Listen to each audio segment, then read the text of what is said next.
It had been 10 years since my divorce, and in that time I had grown used to the rhythm of living alone. At 43, solitude had become both my comfort and my shield. The days passed quietly between work, books, and the small rituals that filled the silence, watering plants that never bloomed, making tea I never finished.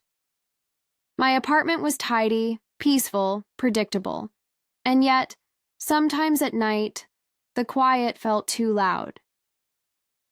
That Tuesday evening was no different.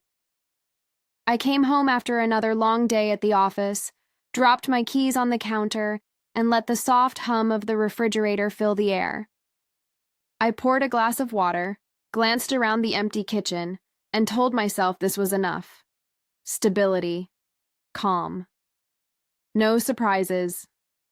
That's all I needed, or so I thought. A knock at the door broke the stillness. 3 gentle taps, hesitant but deliberate. When I opened it, I found Ryan standing there, my tenant from the downstairs unit. He'd moved in a few months earlier, polite, quiet, the kind of man who carried an easy smile that seemed to soften the air around him. Tonight, though, his expression held something different. "Sorry, I didn't mean to bother you," he said, rubbing the back of his neck. "The power went out in my place. Mind if I wait here until it's fixed?" "Of course," I replied, stepping aside. "Come in." He entered with an awkward warmth, his presence instantly changing the atmosphere. We sat in the living room and I offered him tea out of habit. The kettle's whistle seemed louder than usual, the sound bouncing off the walls of my small apartment. When I handed him the cup, our fingers brushed, just for a second. But it was enough to send a faint rush through me, unexpected, unwelcome, yet undeniably real. Ryan glanced around, smiling. "You keep this place so calm. It's like a different world up here." "Quiet helps me think," I said softly. "Or maybe it just keeps me from feeling too much." He looked at me, his eyes thoughtful. "Sometimes feeling too much means you're still alive." His words lingered in the air long after he said them. We talked for a while about ordinary things, work, neighbors, the way the city always felt different at night. But beneath the conversation, there was something quieter, a current neither of us mentioned. The power came back an hour later, yet Ryan didn't leave right away. He stood by the window, staring at the lights flickering back on across the street. "Thanks for letting me stay," he said finally. "It's strange, but this feels easier than being downstairs." I smiled, though my heart thudded faster than it should have. "Anytime." When he left, the door closed gently behind him, but the room didn't feel empty anymore. I sat there for a long time, tracing the rim of my mug, trying to understand why his presence had stirred something inside me I thought had gone quiet years ago.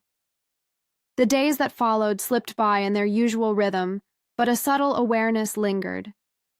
I'd see him in the hallway or outside by the mailbox, and our conversations stretched a little longer each time. Small things stood out. His laugh, the way he listened, the way he looked at me as if he saw more than I wanted to reveal.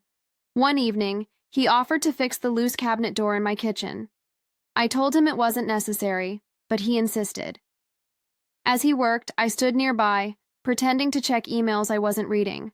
The soft creak of the hinge, the scent of sawdust, the casual closeness, it all felt strangely intimate. "You know," he said without looking up, "you never talk about yourself much. You always ask about everyone else." I hesitated, surprised. I guess I stopped believing people really wanted to know. He straightened, meeting my eyes. "I do." Something in his tone, gentle yet certain, made my breath catch. I turned away, pretending to wipe the counter, hoping he wouldn't notice the tremor in my voice when I said, "You shouldn't say things like that." "Why not?" he asked quietly. I didn't answer. I couldn't. The air between us felt charged, and I knew that if I looked at him again, something inside me might shift in a way I wasn't ready for. When he finally left, the echo of his words followed me through the night. I do. Two simple words that somehow felt like a key turning in a locked door. Later, lying in bed, I stared at the ceiling, the sound of the rain whispering against the windows. My thoughts kept circling back to him, to the warmth in his voice, the quiet understanding in his eyes. It wasn't supposed to matter, but it did. And as the night deepened, one thought refused to leave me. Maybe the silence I'd built around my life was never meant to last.